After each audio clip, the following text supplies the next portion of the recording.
Welcome to sportsbookreview.com. Day 2 of the quarterfinals now, US Open. Joao from MGTennisTipster.com and Alex from Need for Tips are with us. A couple of matches we're going to preview from the day 2. See if there's any value, any plays that we can take. Joao, Alex, thank you so much for being here. Hey, Natalie. Thank you very much. Now, let's crack on, shall we? First of all, I've got to ask, and this is quite a British question, how's the weather going, Joao? How's the weather going in the US Open? Has been good. Like in Portugal, has been good also. After that rain delay that we had a couple of days ago, and also they had to play with a closed roof. The weather has been good there.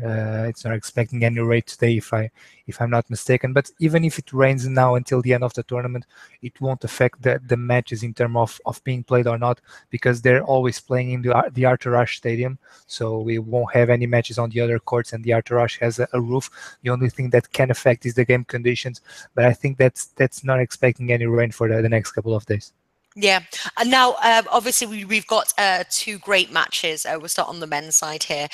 We've got obviously Nadal versus Rublev, and then we've got Federer versus Juan Martin Del Potro.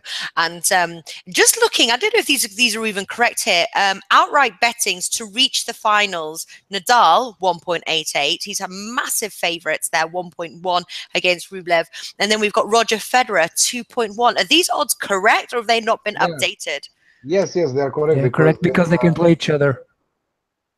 They can the semifinals. In the semifinals. Okay, of course. I was like, what? I was like, okay, cool. That's all right then. I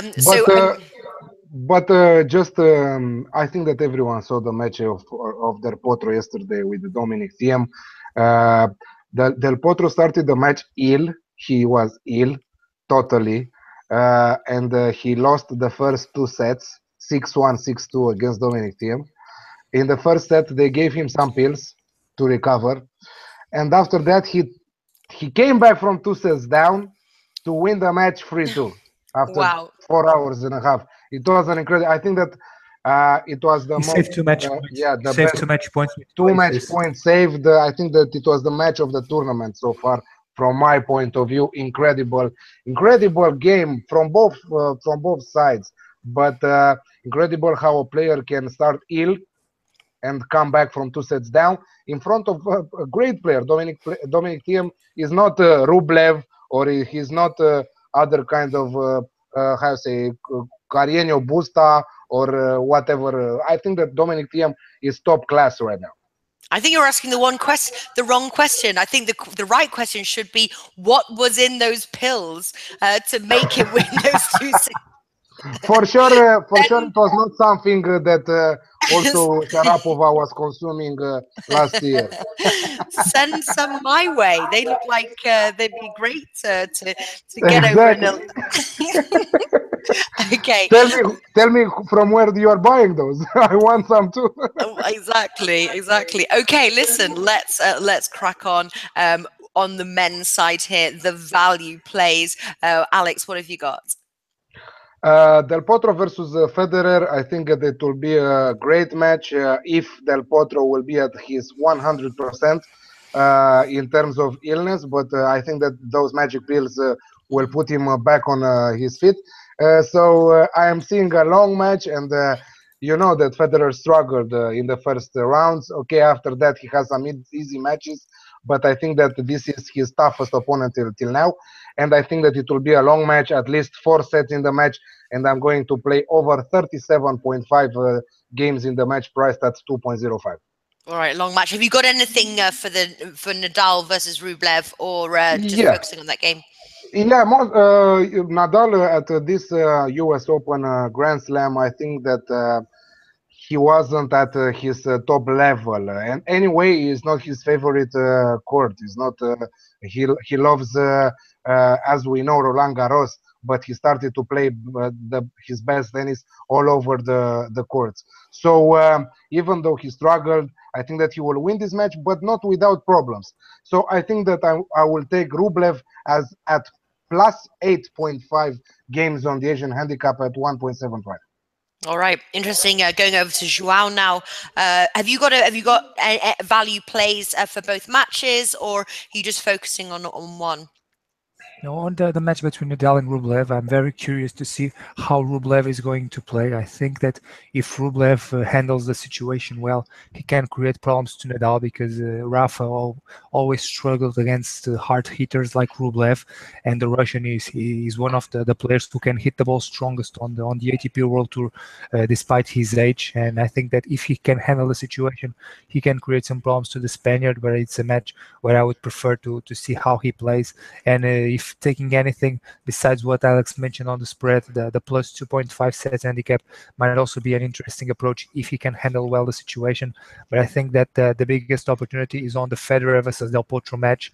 But on this one, I also suggest to wait to see the first couple of minutes of the match. As we saw in the match between Del Potro and Thiem, and as Alex mentioned, the Argentinian wasn't at 100%.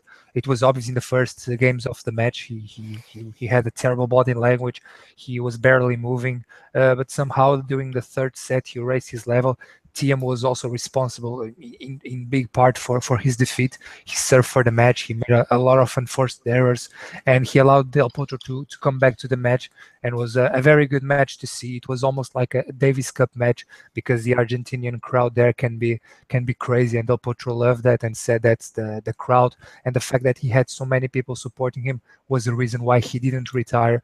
But against Federer, it won't be easy for him to play at a consistent level.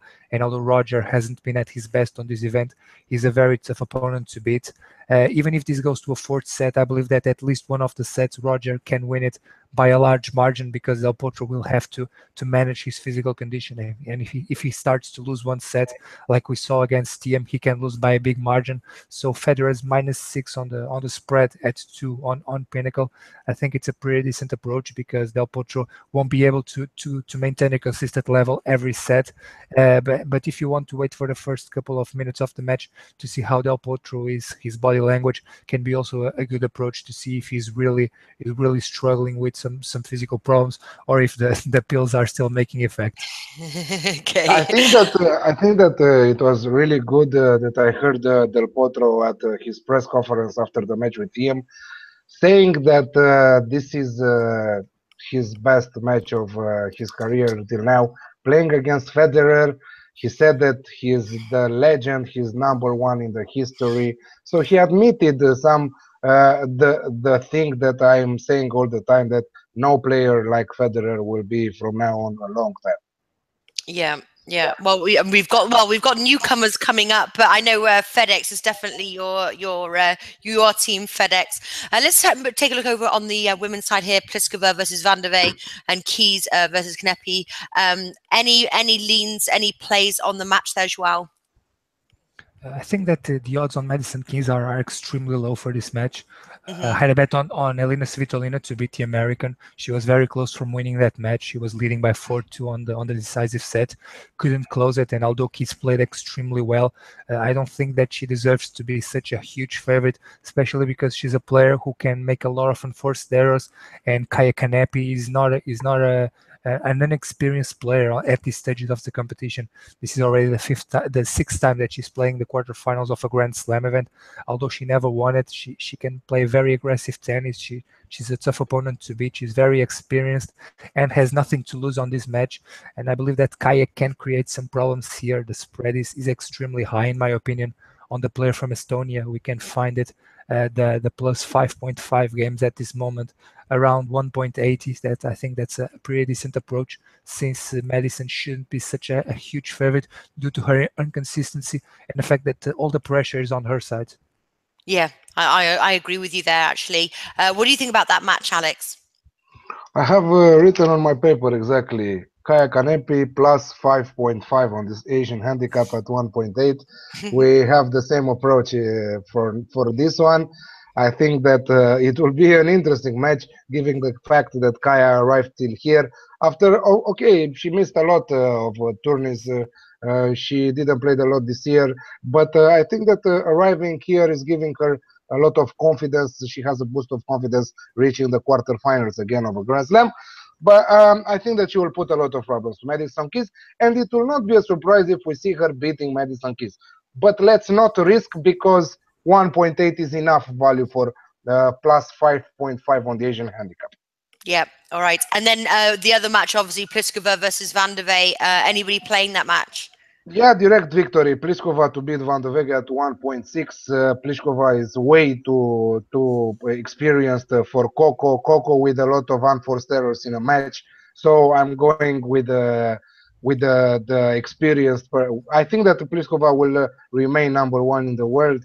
I think that yes, because also all the other contenders are out from the tourney, and Pliskova might arrive in the final and might win the third. Okay. And Joao, what about your thoughts? Are you playing Pliskova on the money line, or have you got something else? I think that Pliskova will win also, but I'm not a big fan of this price because she hasn't been serving so well throughout this tournament. Although she had a massive win in the previous round against Brady, the American was extremely inconsistent. But I don't think that Pliskova has been that dominant on serve. Vandeweghe can serve very well, and is always a very dangerous player because she returns very aggressive. Although she's most known for her serve, but she's always very aggressive and can exploit Pliskova's weaker baseline movement.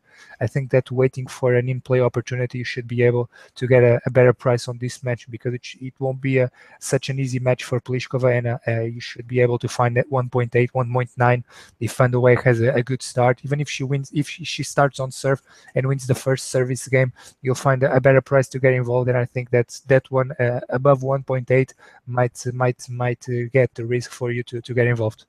All right, great advice there. That's Joao from MGTennisTipster.com and Alex from Need for Tips. We'll be back tomorrow. Thank you so much for watching. And of course, to our guests, as always, thank you for your tips, and I'll see you tomorrow. Thank you.